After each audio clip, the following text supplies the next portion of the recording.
So how many characters do you think we're getting with Naruto Storm Connections? Less than 10? Wow, expectations down in the gutter, I see. Totally didn't mess up this poll either. One of the big hooks for Naruto Storm Connections is the addition of new characters, and that's what we're gonna focus on today. We're gonna break down how many characters you can expect and what characters are coming. There are a lot of other questions surrounding this game, like does it have any new system mechanics? How much of that story is new and how much will be recycled? Will they actually get away with a Demon Slayer pattern in the cover? But today we're ignoring all of that and focusing on the roster questions, like how many Tekken characters are we gonna get? 0. That's the answer. One question out of the way. And you guys don't seem super optimistic when it comes to how many new characters we're getting. So I decided to take a deep dive and look at the past Storm games to see how many new characters they brought with each installment. And what I thought was gonna be a very easy research session turned into an absolute nightmare. It starts simple, you just count the characters. Storm 1 had 25 characters. Storm 2 had 42, yes, including Lars from Tekken. Generations jumped to 72 characters, not counting the support only. I will never count the support only throughout this entire video. Just forget they exist. Storm Full Burst went to 81, Revolution got 100, and finally Storm 4 with all the DLC reached 125. They've been saying that Connections will feature all 124 characters that were previously playable, plus some new ones. Every time I count the Storm 4 roster, I get 125. This Storm Connections webpage has 127 characters, and that's because of the new Indra and Ashura. So I don't know who they're forgetting. But with some quick math, you can see that we got 17 characters for Storm 2, 30 characters for Generations, Storm 3 only got 9, Revolution got 19, and Storm 4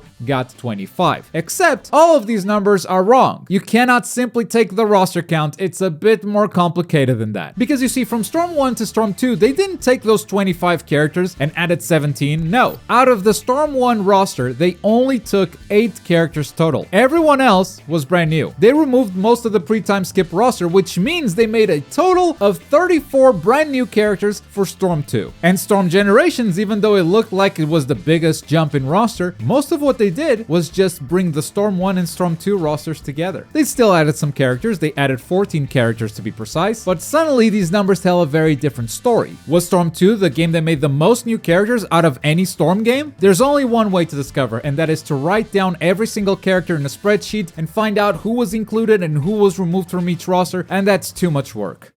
Or as I like to call it, a Tuesday morning. So the real numbers are 25 new characters for Storm, it was the first one, it made everyone from scratch. 34 new characters for Storm 2, 14 new characters for Generations, 17 new characters for Storm 3 Full Burst, 14 new characters for Revolution, and 24 new characters for Storm 4, including all DLC. So yes, the most we ever got was Storm 2, but this is a little bit messy. Because what is a new character? Storm 3 added Itachi Resurrected, who has the same moveset as the previous Itachi, but has a different ultimate and a different jutsu. The two Chojis in Storm 3 are the same character with a different awakening. The two Garas in Storm 3 only differ in ultimates and awakening. They're so similar that maybe they don't even deserve their own spot in the character select screen. And yet we're still counting them as new characters. Maybe we shouldn't. Maybe we should just cut them from the count, and that would be pretty easy to do if the same didn't happen the other way around.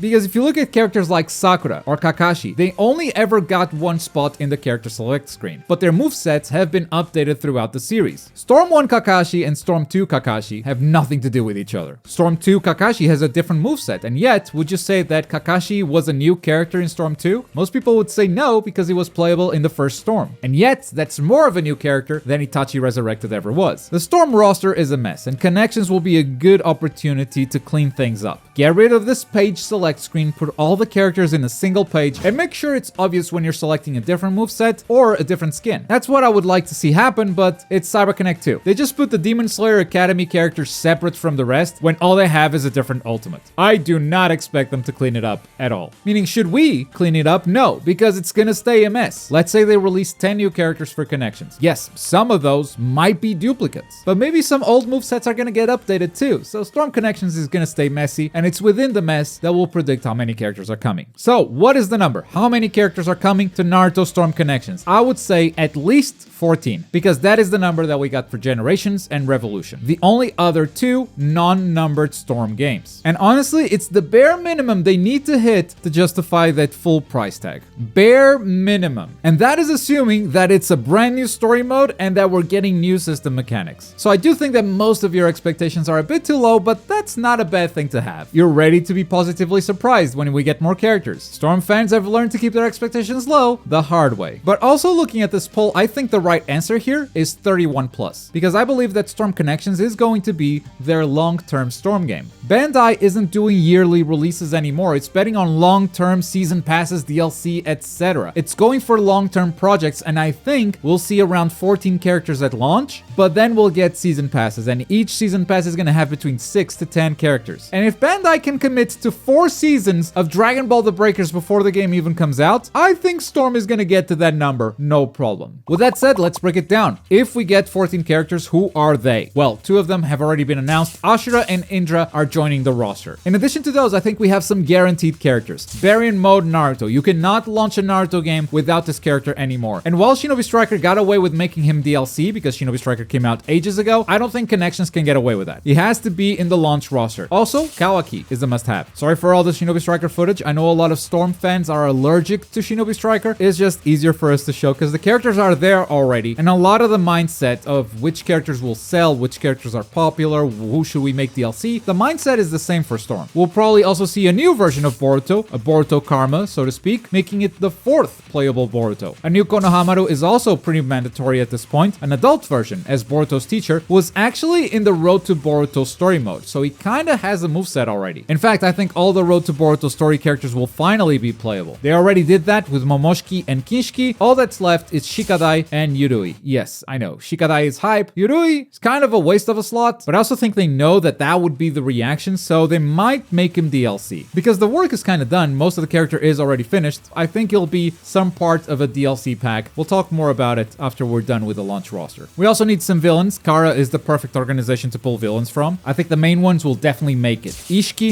Jigen, and Code. These are the main Kara villains. They are absolutely needed to tell the Boruto story. That said, we don't know if the Boruto story will be included in the game. They said they have something original that's exclusive to this and that has never been seen before in the Storm series, but it's unclear if it's even Boruto at all. So I say these are the mandatory characters, but who knows? They could do whatever they want. I think we could also see Koji, unless they decide to just make him a Jiraiya skin. That could be an interesting approach. Delta might take his spot if he ends up being a skin, but I'm gonna keep Koji in there for now. That said, if the cover is to be believed, this is too much Boruto representation, so let's close this out with 3 Naruto characters. These have been missing from the roster for a very long time, so first up we have Anko and Kurenai. They were never playable in any Storm games. Even though they were playable in the Ultimate Ninja games back on the PS2, and their direct competition, the Clash of Ninja series, has had Anko and Kurenai playable for the longest time. I think Connections can finally right this wrong and give these characters their much deserved spot in the roster. And finally, we need to complete the Akatsuki and add Zetsu. Now, Zetsu's moveset is gonna be an interesting one, considering this guy has never fought. Then again, Toby kinda didn't fight either. He was just there and unable to get hit, and they figured that out, so I believe in Zetsu. And from there, there's still a lot of space for DLC. We got Delta and Yurui, as I mentioned. Yurui probably gets sneaked in a package somewhere like the Chunin Exams DLC pack, and it has Shinki in the cover. Shinki has to make it at some point. He's so cool. But then you just add a bunch of Chunin Exam characters, and Yurui is just gonna be a part of that. We've got the cool kids with Iwabe, Sumire, Chocho, and I bet a lot more that I'm not even remembering at the moment. We have the abomination that is Shin Uchiha and the filler character Urashiki that people want for some reason. I'd love to see Kagura and Himawari join at some point too. There is no doubt in my mind that we'll see Teenage Boruto and Teenage Kawaki if the game survives for long enough for the anime to get there. The anime is rumored to go on a hiatus, so it might be a while until we get there, to the point that they might give up and just show them anyway, even if they haven't been in the anime, but only the future can tell. I don't think they will be launch characters. And finally, I think CC2 would be able to make something crazy with the Sage of 6 Paths. Something unique like they did with Kaguya, just so we can ban him from competitive play too. And I say all of these names beyond my prediction because we may very well get more than 14 characters. 14 is just the number I landed on because of Generations and Revolution. But if we get a Storm 2 scenario, then hell yeah.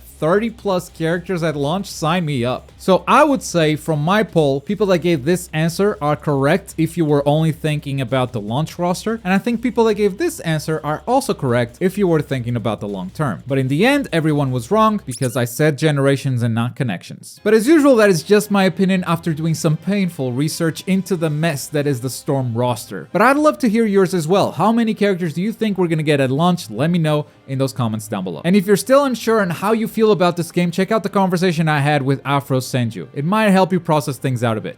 Thanks for watching. Bye.